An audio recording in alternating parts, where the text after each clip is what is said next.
ब्रह्मांड की उत्पत्ति एवं विकास।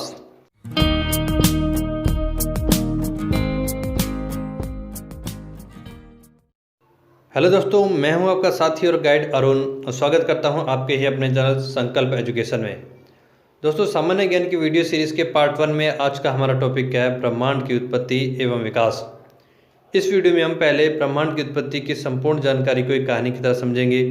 फिर इस चैप्टर से रिलेटेड नोट्स और क्वेश्चन आंसर्स को PDF फॉर्म में आपको डिस्क्रिप्शन में दिए जाएंगे। दोस्तों, अगर आप इस चैनल में नए हैं तो चैनल को सब्सक्राइब करें ताकि हमारी सामान्य ज्ञान वीडियो सीरीज़ की हर वीडियो का नोटिफिकेशन आपको मिलता रहे। तो आइए दोस्तों, स्टार्ट करते हैं। सबसे पहले हम देख लेते हैं कि इस वीडियो में हम कौन कौन से टॉपिक्स को कवर करने जा रहे हैं। पहला टॉपिक होगा ब्रह्मांड की उत्पत्ति एवं विकास, मतलब हमें पता कैसे चलता है कि ब्रह्मांड की उत्पत्ति कैसे हुई। फिर बात करेंगे हम ब्रह्मांड की उत्पत्ति के शुरुआती सिद्धांतों के बारे में, मतलब ब्रह्मांड की उत्पत्ति में अभी जो सिद्धांत है इससे पहले जो सिद्धांत आए थे वो कौन से थे। फिर बात करेंगे बिग बैंग सिद्धांत की, जो आपका सबसे सर्वमान्य सिद्धांत है। इसी से हमें पूरी कहानी पता चलेगी, ब्रह्मांड कैसे बना, सूर्य कैसे बना, ग्रह कैसे बने, तारे कैसे बने, सारी चीज़ें। और फिर वीडियो के नेक्स्ट पार्ट में हम बात करेंगे इस चैप्टर से रिलेटेड सारे महत्वपूर्ण प्रश्न उत्तर की। तो आइए दोस्तों, एक एक करके इनको एक्सप्लेन करते हैं। हाँ तो दोस्तों, पहला टॉपिक है हमारा ब्रह्मांड की उत्पत्ति एवं विकास, मतलब ब्रह्मांड की उत्पत्ति कैसे हुई। तो जब ब्रह्मांड की उत्पत्ति हो रही थी उस टाइम पर कोई इंसान तो था नहीं, तो हमें कैसे पता चला कि ब्रह्मांड की उत्पत्ति कैसे हुई। मतलब ऐसी बहुत सारी घटनाएं हैं जो इंसान की पहुंच से ही परे है। पृथ्वी का विकास, तारों का बनना, सूरज का बनना, ब्रह्मांड की उत्पत्ति, ये सब ऐसी घटनाएं हैं जिस टाइम पर इंसान थे ही नहीं तो भी इनकी जानकारी हमें है। तो ये सब जानकारी कैसे मिलती है इंसान को?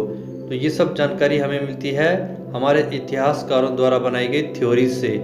इतिहासकारों को जो जानकारी होती है वो उनके पास जो भी प्रूफ, जो भी सबूत होते हैं उसके बेस पर, उस जानकारी के बेस पर एक सिद्धांत बनाते हैं और उनमें से जिस सिद्धांत में सबसे ज़्यादा विश्वास किया जा सके, जिन्होंने सबसे ज़्यादा उसको प्रमाणित किया है, उसको ही दुनिया मानती है।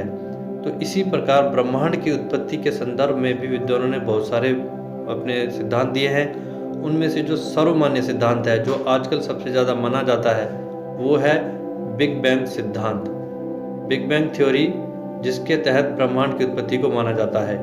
अगले टॉपिक में हम उसको विस्तार से पढ़ेंगे। नेक्स्ट टॉपिक है हमारा ब्रह्मांड की उत्पत्ति के शुरुआती सिद्धांत, मतलब बिग बैंग से भी पहले कुछ सिद्धांत आए थे, तो वो कब और किसने दिए और वो थे क्या, उनको समझ लेते हैं। जैसे कि आप स्क्रीन पर देख रहे हैं, सबसे पहले 140 ईस्वी में जियोसेंट्रिक अवधारणा आई, जिसको दिया था क्लॉडियस टालमी ने। क्लॉडियस टालमी ने यह बताया कि जो ब्रह्मांड है वो पृथ्वी केंद्रित है, इसलिए इसे पृथ्वी केंद्रित अवधारणा भी कहते हैं। इनके अनुसार ब्रह्मांड के केंद्र में पृथ्वी है, बाकी सारे ग्रह और सूर्य, ध्यान रखेंगे सूर्य भी ग्रहों के साथ पृथ्वी की परिक्रमा लगा रहा है। ये कहा गया था जियोसेंट्रिक अवधारणा में, पृथ्वी केंद्रित अवधारणा में, जो कि क्लॉडियस टालमी ने 140 ईस्वी में दी थी। तो इसके बाद तो पूरी दुनिया में यही माना गया कि हाँ भाई, इन्होंने जो बात कही है वो सही है, पृथ्वी केंद्र में है, सूर्य और ग्रह सब चक्कर लगा रहे हैं इसके चारों ओर से। फिर 1543 ईस्वी में दूसरी अवधारणा आई, हेलियोसेंट्रिक अवधारणा, जिसको दिया था कोपरनिकस ने। कोपरनिकस ने बताया कि ब्रह्मांड के बीच में पृथ्वी नहीं, सूर्य है, मतलब सूर्य ब्रह्मांड के बीच में है और पृथ्वी और अन्य ग्रह ये सब सूर्य के चारों ओर परिक्रमा कर रहे हैं। तो इसके बाद फिर जियोसेंट्रिक को छोड़ दिया गया और हेलियोसेंट्रिक, मतलब सूर्य केंद्रित अवधारणा को माना गया। फिर 1920 में जॉर्ज लेमेत्रे ने बिग बैंग सिद्धांत दिया, जिसके तहत उन्होंने बताया कि ब्रह्मांड बना कैसे, कैसे सूर्य बना, कैसे तारे बने, कैसे ग्रह बने, कैसे चंद्रमा बना, पूरी कहानी को अच्छे से इन्होंने बताया। फिर इसको माना गया। अब बिग बैंग को थोड़ा विस्तार पूर्वक देखते हैं। ये जियोसेंट्रिक और हेलियोसेंट्रिक के अनुसार ब्रह्मांड है। जियोसेंट्रिक जैसा कि अभी हमने देखा, जियोसेंट्रिक के अकॉर्डिंग पृथ्वी ब्रह्मांड के बीच में है, बाकी ग्रह और सन सब इसके चारों ओर परिक्रमा कर रहे हैं। फिर बाद में आई हेलियोसेंट्रिक, जिसमें सन बीच में था और बाकी अर्थ और सारे ग्रह इसके चारों ओर चक्कर लगा रहे हैं। ये तो पहले की अवधारणाएं थी। फिर बिग बैंग ने सब बदल दिया और अब बिग बैंग को माना जाता है। बिग बैंग में सब कुछ है कि ब्रह्मांड बना कैसे, कैसे चल रहा है, कौन कहाँ पर है, ग्रह और सूर्य तारे सब। तो कहानी को समझ लेते हैं विस्तार पूर्वक। बिग बैंग जिसको जॉर्ज लेमेत्रे ने 1920 में दिया, उन्होंने यह बताया था कि ब्रह्मांड जो है वो पहले एक छोटे से कण के रूप में था।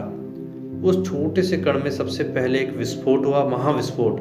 मतलब इतना विस्फोट हुआ कि कुछ ही क्षणों में पूरी आकाशगंगा में वो एनर्जी, वो ऊर्जा विस्फोट की फैल गई। इतना बड़ा विस्फोट हुआ। तो उस विस्फोट की ऊर्जा के कारण सबसे पहला जो तत्व बना था वो था हाइड्रोजन। और फिर हाइड्रोजन में तापमान और घनत्व बढ़ते रहने के कारण फिर वह तब्दील हो गया हीलियम में। तो यहाँ हमें ध्यान रखना है, ब्रह्मांड में सबसे पहला तत्व कौन सा बना था? हाइड्रोजन। दूसरा तत्व कौन सा बना था? हीलियम। तो हीलियम में जब निरंतर तापमान बढ़ता गया, घनत्व बढ़ता गया, तो इसमें आपसी तापमान के बढ़ने से इसमें टेम्परेचर इतना बढ़ा कि विस्फोट होने लगे। और विस्फोट होने से वो जो पूरी आकाशगंगा थी प्रकाशमय हो गई। मतलब हीलियम में तापमान बढ़ने से पूरी आकाशगंगा में प्रकाश ही प्रकाश फैल गया। और जितने भी उल्कापिंड थे पूरे ब्रह्मांड में वो सब प्रकाशमान हो गए। मतलब वही तारे कहलाए। तो यहाँ हमें ध्यान रखना है, इन सब उल्कापिंडों में जो सबसे पहले, मतलब सूर्य, ग्रह, चंद्रमा, तारे, इन सब में सबसे पहले कौन बने? तारे। सबसे पहले तारों का निर्माण हुआ हीलियम में तापमान बढ़ने के कारण।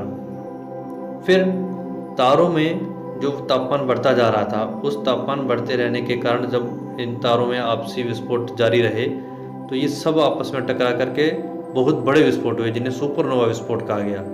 इन सुपरनोवा विस्फोट के कारण बहुत सारे तारे जो थे वो आपस में संघनित होने लगे, इकट्ठे होने लगे, और इकट्ठे होकर के सूर्य का निर्माण हुआ। तो तारों के बाद सूर्य का निर्माण हुआ। फिर जब सूर्य का निर्माण हुआ तो सूर्य पिघली हुई अवस्था में था। तो इसके अंदर मतलब सारे तारे मिलकर सूर्य बना, तो इसके अंदर ग्रेविटी, गुरुत्वाकर्षण बल उत्पन्न हो गया।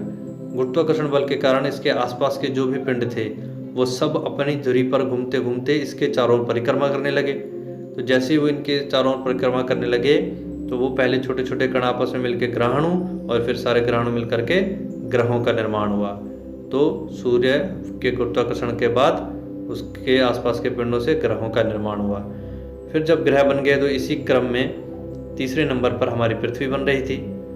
और पृथ्वी से चंद्रमा बनने की कहानी अलग थी। पृथ्वी जब बन गई थी तो स्टार्टिंग में ये भी पिघली हुई लावा की स्थिति में थी। और फिर कहा जाता है दूर से एक खगोलीय पिंड काफ़ी तेज़ी से पृथ्वी से आकर के टकराया, और टकराने के बाद पृथ्वी से गर्म लावा की फुहार निकली, और बाहर निकलने के बाद वो पृथ्वी के गुरुत्वाकर्षण के कारण अपनी धुरी पर घूमते हुए पृथ्वी के चारों ओर घूमने लगी। तो वही वस्तु, वही हिस्सा लावा का जो पृथ्वी से निकला था वो चंद्रमा बना। तो इस प्रकार चंद्रमा का निर्माण हुआ। और चंद्रमा के निर्माण के बाद लगभग सारे ग्रह, तारे, सूर्य सब बन चुके थे। तो इससे हमारे वर्तमान ब्रह्मांड का रूप अस्तित्व में आया। ये सब बताया था बिग बैंग में जॉर्ज लेमेत्रे ने। फिर 1960 में एडविन हबल ने इसकी विशद व्याख्या प्रस्तुत की। फिर उन्होंने बताया कि ये जो ब्रह्मांड बिग बैंग के अनुसार बना हुआ था ये अभी भी विस्तृत हो रहा है, मतलब फैल रहा है। फैलने का कारण है, फैलने का उन्होंने जो प्रकार बताया वो ये है कि ब्रह्मांड में अभी जैसे सूर्य अपनी स्थिति पर है, सारे ग्रह अपनी स्थिति पर हैं, ये इनके बीच की जो दूरी है वो बढ़ती जा रही है। धीरे धीरे सब दूर होते जा रहे हैं। मतलब एक आकाशगंगा का आकार बड़ा होता जा रहा है, ये विस्तृत होता जा रहा है। ये सब कहा गया बिग बैंग थ्योरी में। तो दोस्तों आज के इस टॉपिक में इतना ही, जिसमें हमने जाना कि ब्रह्मांड की उत्पत्ति कैसे हुई। उसमें सिद्धांत तो कई थे, इसके अलावा भी निहारिका, परिकल्पना जैसे कई और सिद्धांत है, लेकिन इस टाइम पर सर्वमान्य सिद्धांत जो है वो है बिग बैंग सिद्धांत।